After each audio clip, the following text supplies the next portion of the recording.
اس رب کائنات کا کروڑہ احسان کہ اس نے ہم جیسے گناہگار بندوں کو یہ ماہ مبارک عطا کیا کہ جس ماہ مبارک میں روزہ رکھنے والوں کے لیے یہ فضیلت ہے کہ سمندر کی مچھلیاں تک بھی ان کے لیے دعائے مغفرت کرتی، اور تو اور اس سے بڑھ کر یہ کہ عرش اٹھانے والے فرشتے وہ بھی روزداروں کے لیے مغفرت کی دعائیں کرتے ہیں۔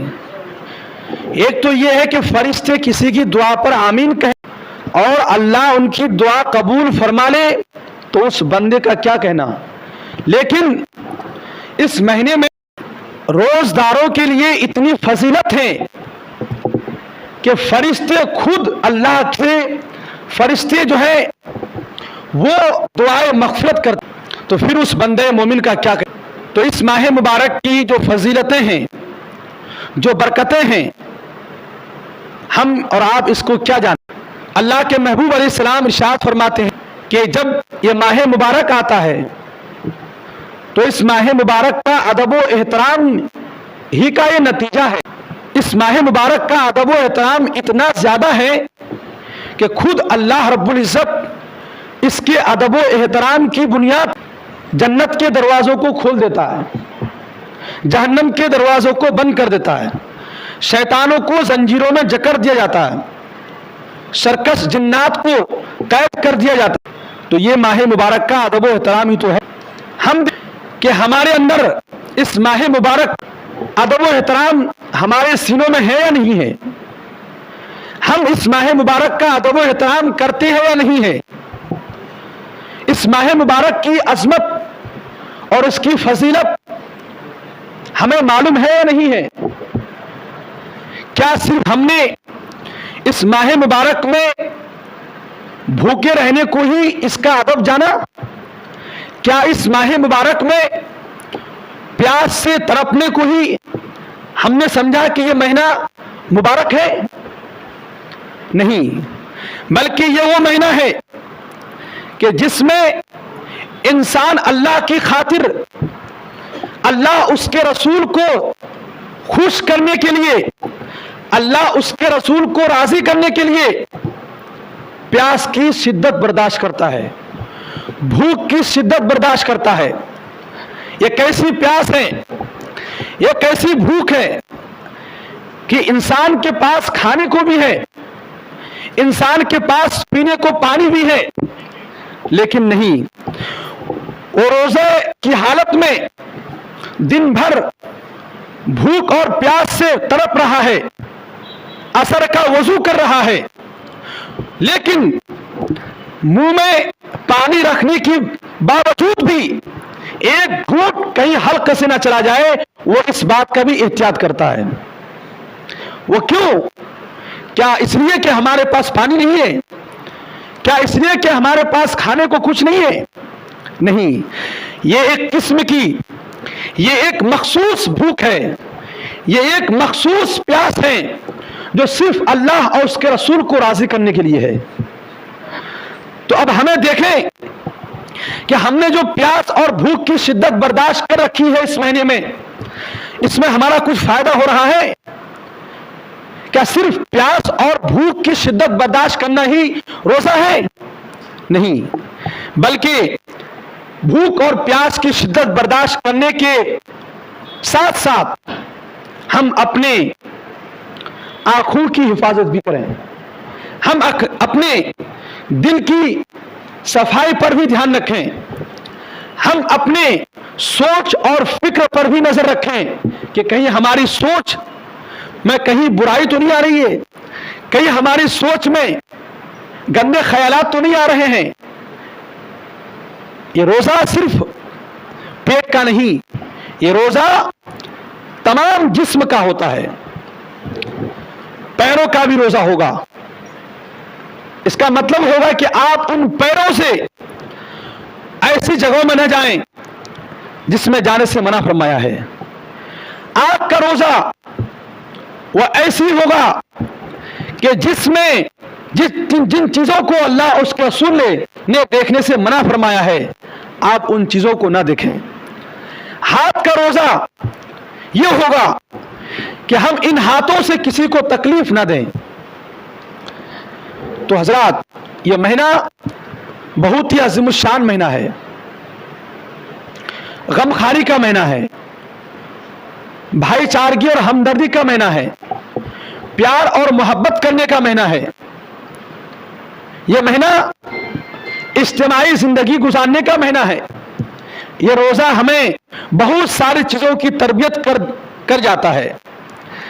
یہ نہ سمجھیں کہ مسجد میں آ کر صرف اللہ کی عبادت اور اس کی بندگی کرنا ہی یہ آنے کا مقصد ہے، نہیں، بلکہ یہ اجتماعی جو اللہ نے آپ کو دعوت دی ہے اپنے گھر میں آنے کی، وہ جہاں آپ کی دعوت اس معنی کر ہے کہ عبادت کرنی ہے، وہی آپ کی دعوت اس بنا پر بھی ہے کہ آپس میں بھائی چارگی ہو جائے، آپس میں پیار محبت ہو جائے۔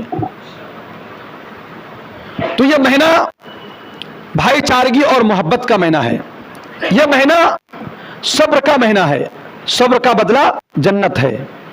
اور اس روزے کا کیا کہنا کہ جس روزے کی جزا اور اس کا بدلہ خود اللہ رب العزت ہے۔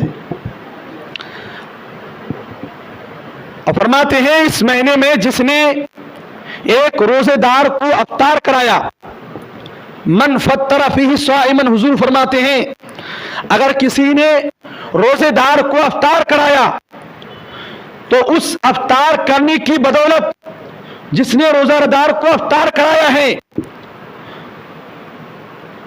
تو اتنا ثواب ہے کہ جتنا ثواب روزے دار کو دیا جاتا ہے۔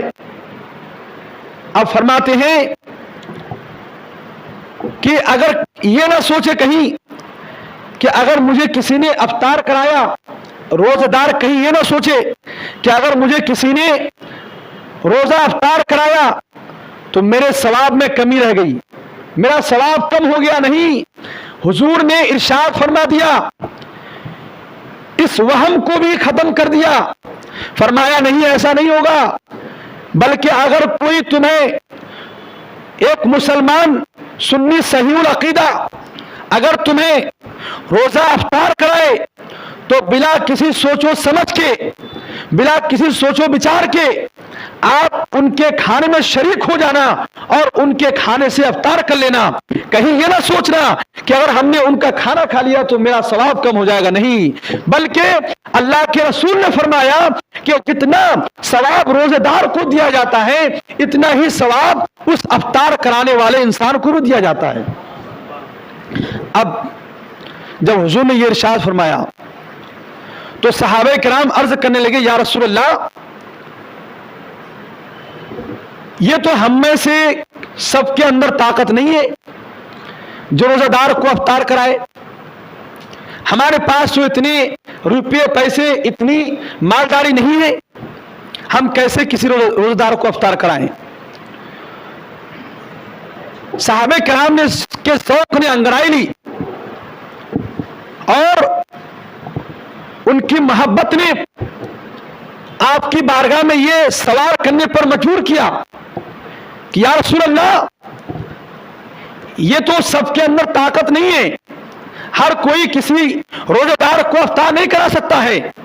فرمایا یا رسول اللہ، ہم لوگ غریب ہیں، ہم غریبوں پر بھی نگاہ کرم ڈال دیجئے، نظر کرم ڈال دیں، ہم مفلس ہیں، ہمارے اندر طاقت نہیں ہے روزہ دار کو افطار کرانے کی، ہم غریب ہیں، ہمارا سہارا دیجئے۔ تو سرکار اعلیٰ حضرت فرماتے ہیں غم زدوں کو رضا مزد دیجئے کہ ہے بے سہاروں کا سہارا ہمارا نبی۔ سرکار نے غریبوں کو سہارا دیا اور مضبوط سہارا دیا اور قیامت تک آنے والی امت کے لیے مشکل حل فرما دی۔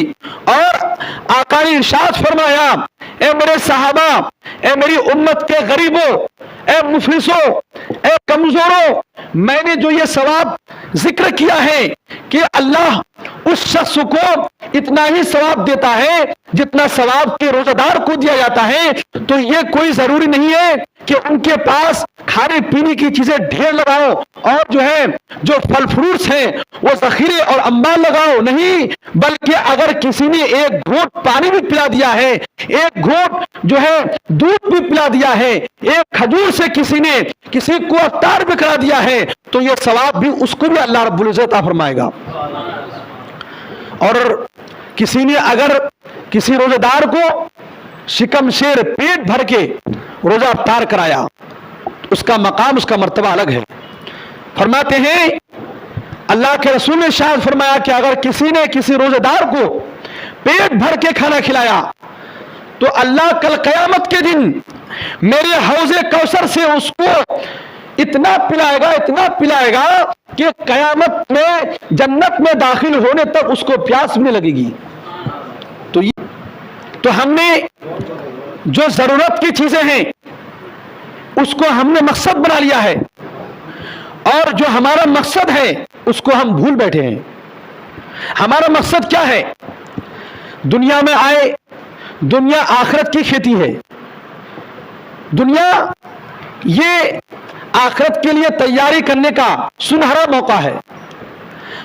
آج اگر کسی کی موت ہو جائے پھر وہ یہ کہے کہ میں دوبارہ دنیا میں آ کر اپنے خدا کو مناؤں گا، سجدے کروں گا، عبادت و ریاضت کروں گا، کیا ایسا ہونا ممکن ہے؟ ایسا ہو سکتا ہے؟ نہیں۔ تو کیوں نہ کر ہم اپنی دنیا میں ہی اپنی زندگی کو سنواریں، اپنی آخرت کو بھی سنواریں۔ تو یہ کب ہوگا؟ جبکہ ہم اپنی زندگی میں ان اعمال کو کریں، ان کاموں کو کریں جن کاموں کے کرنے کا اللہ اور اس کے رسول نے ہمیں حکم دیا ہے۔ آج کہ مسلمان کا یہ عالم ہے کہ اس ماہ مبارک میں بھی برائی سے باز نہیں آتے ہیں، اس ماہ مبارک میں بھی غیبت چغل خوری سے باز نہیں آتے ہیں، جبکہ اس ماہ مبارک کا ادب و احترام کرنے کی وجہ سے اپنے تو اپنے مالا مال ہوتے ہی ہیں، فیض یاب ہوتے ہی ہیں، لیکن اگر اس ماہ مبارک کا ادب و احترام ہمارا غیر بھی کرتا ہے تو وہ بھی اس ماہ مبارک کا فیضان سے مالا مال ہوتا ہے۔ وہ کیسے؟ ایک واقعہ آپ کو سناتا ہوں۔ بخارا میں ایک مجوسی آتش پرست تھا، وہ آگ کی پوجا کرتا تھا۔ اپنے بیٹے کے ساتھ مسلمانوں کے بازار میں وہ آیا۔ اس کا بیٹا کھلے عام اعلانیہ طور پر کوئی چیز اس نے کھانا شروع کر دی تو باپ کو غیرت آئی، مارے غیرت کے اپنے بیٹے کو ایک تماچا رسید کیا اور ڈانٹتے ہوئے کہا کہ تجھے اس ماہ مبارک میں مسلمانوں کے بازار میں کھاتے ہوئے شرم نہیں آتی ہے؟ تو بیٹا بھی اطاعت شعار اور ادب کے ساتھ اپنے والد سے کہا کہ ابا جان آپ بھی تو اس ماہ مبارک میں کھاتے ہیں اور پیتے ہیں۔ تو اس کے والد نے کیا جواب دیا کہ ارے میں بھی کھاتا ہوں لیکن سرے عام نہیں کھاتا ہوں، بلکہ اپنے مکان اپنے گھر کے اندر چھپ کر کھاتا ہوں۔ تو جب اس آدمی کا انتقال ہوتا ہے، کسی نے خواب میں دیکھا وہ جنت میں ٹہلتے ہوئے اور بالکل جنت میں گھوم رہے ہیں، حیرت میں ڈوب کر دریافت کیا تو تھا مجوسی، آخر جنت میں کیسے؟ تو پھر آواز آتی ہے کہ ہاں میں تھا مجوسی، لیکن اللہ رب العزت نے جب میری موت کا وقت قریب آیا تو مجھ پر کرم فرمایا، فضل فرمایا کہ میں نے رمضان المبارک کا مہینہ جو میں نے اس کا ادب و احترام کیا تھا، اس ماہ مبارک کے ادب و احترام کرنے کی بنا پر اللہ نے مجھے سارے گناہوں کو معاف فرما دیا اور ایمان کی دولت سے مجھے سرفراز فرما کر مجھے جنت میں داخل کیا اور اپنی بے پناہ، اپنی بے انتہا نعمتوں سے مجھے مالا مال فرمایا۔ تو جب ایک مجوسی جو کہ آتش پرست، جو کہ ہمارا غیر ہے، اسلام سے کوئی تعلق نہیں ہے، نہ ایمان کی دولت تھی، نہ ان کے پاس ایمان تھا، لیکن پھر بھی رمضان المبارک کا ادب و احترام کرنے کی بنیاد پر اللہ نے ان کو ایمان کی دولت سے نوازا اور جنت جیسی نعمت میں داخل فرما کر اس کا بہت بڑا احسان کیا۔ تو جب ہم مسلمان ہو کر اس ماہ مبارک کے ادب و احترام کریں، اس کا ادب کریں اور اس کی تعظیم و توقیر کریں، تو بھلا کیوں کر ہم نہ اللہ کی رحمت سے مالا مال ہو سکتے ہیں؟ تو اللہ کی رحمت سے مالا مال جب ایک مجوسی ہو سکتا ہے، تو پھر ایک مسلمان جس کے پاس ایمان کی دولت ہے، وہ یہ یقین کامل ہے کہ اس ماہ مبارک کا اگر وہ احترام کرتا ہے، اس کی عزت کرتا ہے، تو وہ بھی اللہ کے فضل سے اللہ اس کو جنت میں داخل فرمائے گا۔ اور اس کا ایک پہلو یہ ہوا کہ اگر رمضان المبارک کا ادب و احترام کوئی کرتا ہے تو اس کا سیدھا داخلہ جنت میں ہوگا، لیکن اس ماہ مبارک کا کوئی اگر بے ادب کرتا ہے، اس کا کوئی احترام نہیں کرتا ہے، اس ماہ مبارک کی کوئی اگر پامالی کرتا ہے، تو اس کی سزا بھی بہت ہے۔ حضرت علی رضی اللہ تعالیٰ عنہ وجہ الکریم ایک مرتبہ ایک قبرستان میں تشریف لے جاتے ہیں، دیکھتے کیا ہے کہ ایک تازہ قبر ہے، تو اس قبر سے آواز آتی ہے، دیکھتے ہیں کہ اس قبر میں اس قبر والوں پر آگ کی عذاب ہو رہا ہے، آگ کا عذاب ہو رہا ہے۔ تو عرض گزار ہوئے، مولا یہ کون تیرا بندہ ہے کہ جس پر تو نے اتنا بڑا عذاب مسلط کیا ہے؟ تو غیب سے آواز آتی ہے، یہ وہی شخص ہے کہ جو رمضان المبارک میں روزہ رکھنے کے باوجود بھی دن میں روزہ رکھتا تھا اور رات میں گناہوں میں ملوث رہتا تھا۔ اس ماہ مبارک کا ادب نہیں کرتا تھا، اس ماہ مبارک کی پامالی کرتا تھا، اس بنا پر میں نے اسے عذاب میں مسلط کیا ہے۔ تو حضرت علی رضی اللہ تعالیٰ عنہ مناجات کرتے ہیں، میرے پروردگار، اس بندے نے مجھے اپنی قبر سے مجھے پکارا ہے، لہذا میں تجھ سے دعا کرتا ہوں یا اللہ اس بندے کے گناہوں کو معاف کر دے۔ پھر ایسا ہی ہوا، کچھ دیر کے بعد اس شخص سے یہ عذاب سے جو اس پر عذاب ہو رہا تھا وہ عذاب اٹھا لیا گیا۔ کیوں؟ اس لیے کہ حضرت علی نے ان کے لیے دعا کی تھی، اسی بنا پر۔ تو پتا چلا کہ حضرت اس ماہ مبارک میں اگر احترام کریں گے تو اس کا ثواب بہت زیادہ ہے، لیکن اگر اس کا احترام نہیں کریں گے اور بے ادبی کریں گے تو اس کا سزا بھی اور اس کی جو ہے سزا بہت زیادہ ہے۔